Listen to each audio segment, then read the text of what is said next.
Good morning students.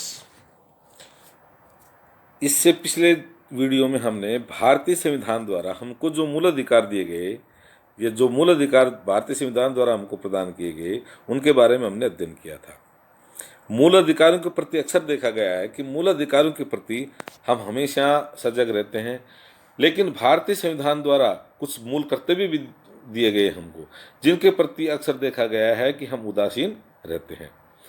तो आज हम भारतीय संविधान द्वारा हमको जो मूल कर्तव्य दिए गए हैं उनके बारे में आज हम यहाँ अध्ययन करेंगे। और भारतीय संविधान द्वारा प्रदत्त मूल कर्तव्य हमारे इस प्रकार हैं। 1950 में जब भारतीय संविधान लागू हुआ, उस समय केवल नागरिकों के अधिकारों का ही उल्लेख किया गया था, मूल कर्तव्यों का उल्लेख नहीं किया गया था। लेकिन 1976 में संविधान में व्यापक संशोधन करते समय यह अनुभव किया गया कि संविधान में नागरिकों के मूल कर्तव्यों का उल्लेख किया जाना आवश्यक है।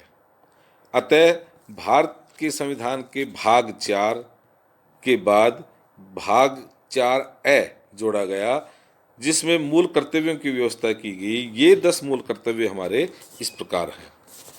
पहला, संविधान का पालन तथा उसके आदर्श संस्थाओं और राष्ट्रीय प्रतीकों का सम्मान। पहला क्या है? संविधान का पालन तथा उसके आदर्शों, संस्थाओं और राष्ट्रीय प्रतीकों का सम्मान। भारत के प्रत्येक नागरिक का कर्तव्य होगा कि वह संविधान का पालन करे, उसके आदर्शों, उसकी जो संस्थाएं हैं, उसका राष्ट्रीय ध्वज और राष्ट्रीय गान का आदर करे। दूसरा, राष्ट्रीय आंदोलन के प्रेरक आदर्शों का पालन। दूसरा कौन सा है? राष्ट्रीय आंदोलन के प्रेरक आदर्शों का पालन। प्रत्येक भारतीय नागरिक का कर्तव्य है कि वह स्वतंत्रता के लिए हमारे राष्ट्रीय आंदोलन को प्रेरित करने वाली उच्च आदर्शों को हृदय में संजोए रखे और उनका पालन करे। इसी प्रकार तीसरा, भारत की संप्रभुता, एकता और अखंडता की रक्षा। तीसरा क्या है? भारत की संप्रभुता, एकता और अखंडता की रक्षा। प्रत्येक नागरिक का यह कर्तव्य है कि वह भारत की संप्रभुता, एकता और अखंडता की रक्षा करे और उसको अक्षुण्ण बनाए रखे। इसे भारतीय नागरिकों के सर्वोच्च कर्तव्य की संज्ञा दी जा सकती है। तीसरे में क्या है? भारत की प्रभुसत्ता, एकता और अखंडता की रक्षा करना, ये भी हमारा कर्तव्य है।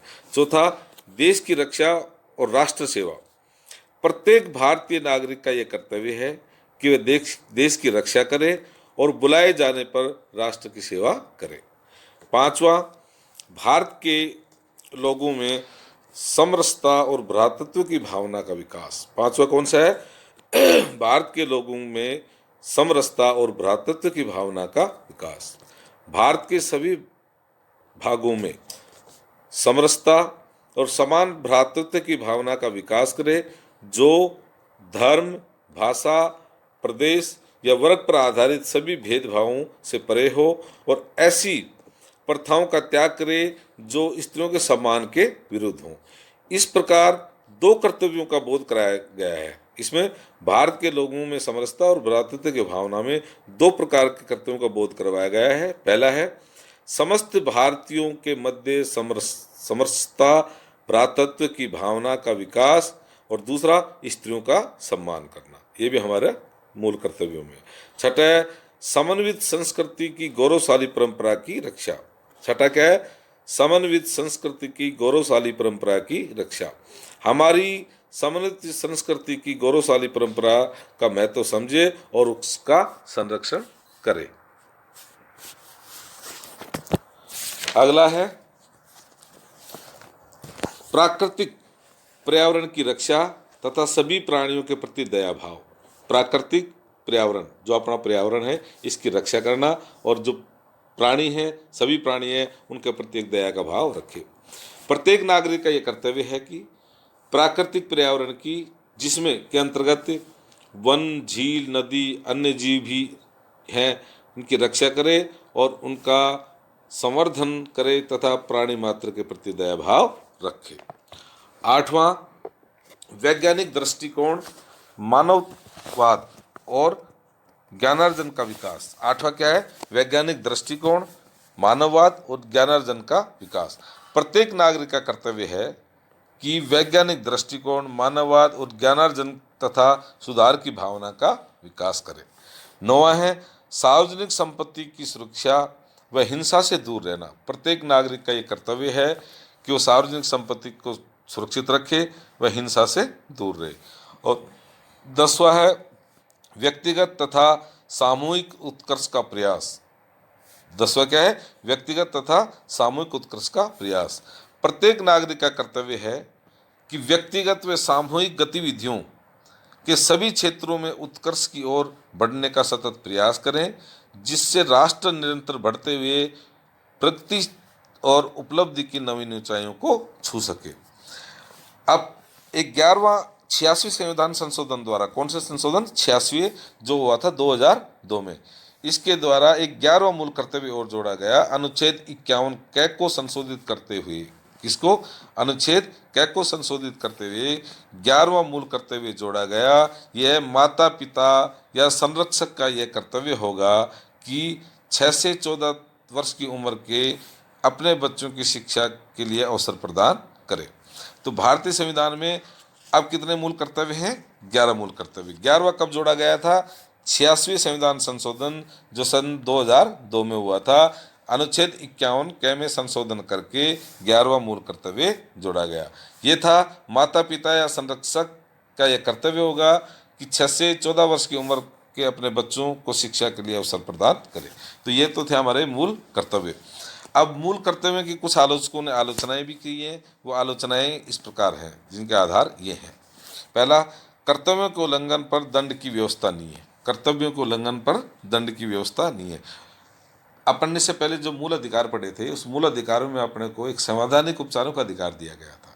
उसमें ये दिया गया था कि यदि आपके मूल अधिकारों का हनन होता है तो आप कहाँ जा सकते हो? न्यायालय में जा सकते हो। लेकिन मूल कर्तव्यों के लिए इस तरह की कोई व्यवस्था नहीं की गई। इसलिए आलोचक ये कहते हैं कि कर्तव्यों को उल्लंघन के लिए दंड की कोई व्यवस्था नहीं है। विश्व के अन्य संविधानों में ऐसी व्यवस्था है कि नागरिक मूल कर्तव्य का पालन करेंगे तो उन्हें मूल अधिकारों से तथा नागरिकता से वंचित कर दिया जाएगा।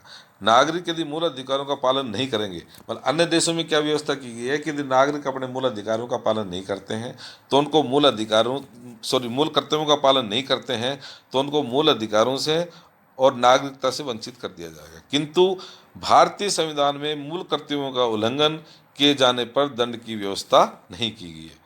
लेकिन भारतीय संविधान में क्या है, यदि अपने मूल कर्तव्यों का उल्लंघन करते हैं तो उसके लिए दंड की कोई व्यवस्था नहीं की गई। ऐसी स्थिति में इस बात पर कैसे विश्वास किया जा सकता है कि नागरिक इन मूल कर्तव्यों का अवश्य ही पालन करेंगे? तो आलोचकों के अनुसार मूल कर्तव्यों के उल्लंघन पर दंड की व्यवस्था न होने के कारण इन कर्तव्यों के संविधान में उल्लेख का कोई महत्व नहीं रहा है। इसका मतलब संविधान में जो अपने को मूल कर्तव्य दिए गए हैं, उन मूल कर्तव्यों के लिए कोई दंडात्मक व्यवस्था नहीं की गई। दूसरी है भाषा की अस्पष्टता। संविधान में वर्णित कुछ मूल कर्तव्यों की भाषा अस्पष्ट है।